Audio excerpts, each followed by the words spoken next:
Hello বন্ধুরা, সবাইকে স্বাগত জানাচ্ছি আজকে আরও একটা নতুন ভিডিওতে। তবে ভিডিওতে যাওয়ার আগে আমি আপনাদেরকে একটা গান শোনাতে চাই। একটা না, দুটো গানের একটু আপনার স্টার্টিংটা একটু শোনাতে যাচ্ছি, কেমন লাগে, তারপর আমি ভিডিওতে আসছি। তাহলে শুনে নেওয়া যাক। প্রথম গানটা আমি একটু ক্লিপটা দেখাচ্ছি গান বাংলার ইউটিউব চ্যানেল থেকে। সেটা নামটা হচ্ছে নৌকো।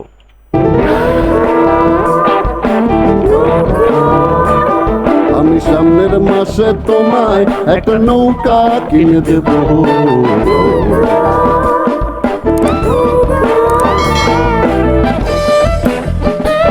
ওকে, এটা ছিল একটা। এবার আরেকটা আসছি, আরেকটা জনপ্রিয় চ্যানেল কোক স্টুডিও বাংলা। সেখানে এই গানটা নিশ্চয়ই সবার মনে আছে, নাসেক নাসেক।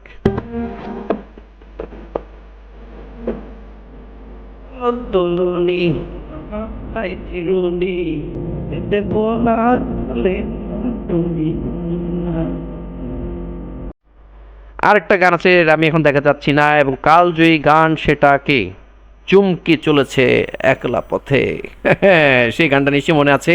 এই তিনটা গানের কথা বলার একটাই কারণ, কারণ আমি আপনাদেরকে সামনের মাসে নৌকা কিনে দিচ্ছি না।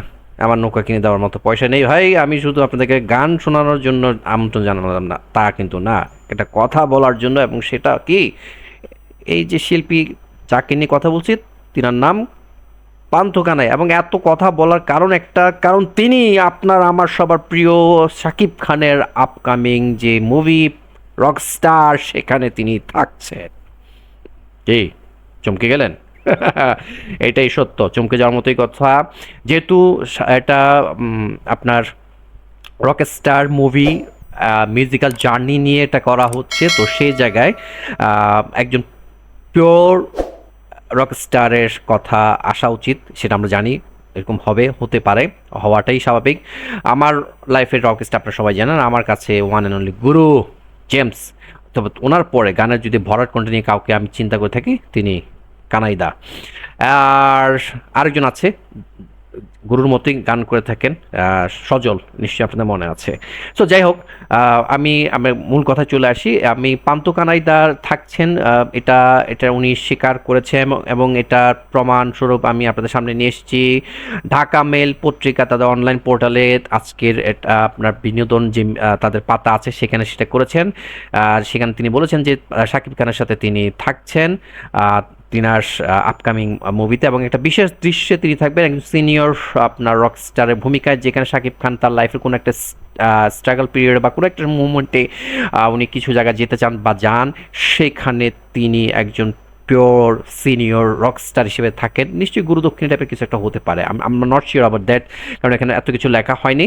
তো সেই জায়গাতেই এটা করা হয়েছে। এখানে উনি যেটা বলেছেন, মেবি একটা ক্রাইসিস মোমেন্টে, হ্যাঁ, যে যেটা বলছে এখানে ক্রাইসিস, জীবনের ক্রাইসিস মোমেন্টের দুই রকস্টার একটা সাক্ষাৎ হবে, সেখানে পান্থ কানের এক জায়গায় হওয়ার একটা সুযোগ আছে, সেটাই উনি বলেছেন। সো এটাকে রিলেট করে তার এখানে আসা হবে। সো এখানে কিন্তু খুব একটা বেশি কথা বলার সুযোগ হয়নি, কারণ এখানে মাত্র মুম্বাইয়ের শুটিং চলছে। আমরা জানি মালয়েশিয়াতে টিম আছে, ওখানে শ্যুট চলছে। গতকালকেই কিন্তু শাকিব খানের আপনার ইয়ে ছিল, জন্মদিন ছিল, সেখানে ফার্স্ট লুক প্রকাশ করা হয়েছে। তো টিম যাচ্ছে, কাজ করছে। তো এখন আস্তে আস্তে আমরা কিছু নিউজ আমরা পেতে থাকবো বা পাবো আস্তে ধীরে। সব কিছু ডিসক্লোজ করলে তো আর মজা থাকবে না, তো সেই জায়গাতে এটা রাখা হচ্ছে। তা আমার মনে হয় এটা খুব ভালো একটা হতে যাচ্ছে। যারা রক স্টার নিয়ে খুব এক্সাইটেড আছেন, আমার মতো আপনারাও যারা আছেন, যারা অডিয়েন্স বিশেষ করে সাকিবিয়ানরা আছেন, তাদের জন্য একটা দারুণ খবর।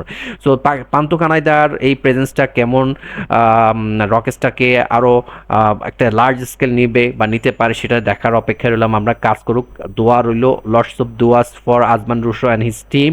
আমি প্রত্যাশা করি ভালো কিছু হবে। আপনারা কেমন চিন্তা করছেন? আপনারা যারা এই নিউজটা জেনেছেন, আপনারা অবশ্যই কমেন্টস করে যাবেন আপনাদের মধ্যে কীরকম এটা কাজ করছে। আর যারা ফেসবুকে দেখছেন, অবশ্যই কী করবেন ভাই, আমার পেজটাকে অবশ্যই ফলো করবেন, এবং আমার ইউটিউব চ্যানেল থেকে যারা দেখছেন, অবশ্যই ইউটিউব চ্যানেলটাকে সাবস্ক্রাইব করে আপনার মতামতটা জানাবেন। আমি খুব অপেক্ষায় রইলাম, কারণ আপনারা খুব বেশি বেশি আমি দেখতে পাচ্ছি আমার ফেসবুকে আপনারা খুব বেশি ভালোবাসা বিলিয়ে দিচ্ছেন ভাই। ফেসবুকের পাশাপাশি একটু ইউটিউবে দিয়েন। দেশ বিদেশের নানান প্রান্ত থেকে আমার প্রবাসী ভাইয়েরা কিন্তু দেখছেন, বিশেষ করে সৌদি এবং মিডল ইস্ট থেকে আপনারা দেখছেন। আমি রিয়েলি অ্যাপ্রিসিয়েট এটা আমি করছি আপনাদেরকে। আপনারা ভালোবাসা দিচ্ছেন বলে আমি ইন্সপায়ার্ড হচ্ছি। সো আমি পরবর্তী ভিডিও আরও একটা নিয়ে হাজির হবো। ততক্ষণ পর্যন্ত সবাই ভালো থাকবেন। এ পর্যন্ত বিদায় নিচ্ছি। আল্লাহ হাফিজ।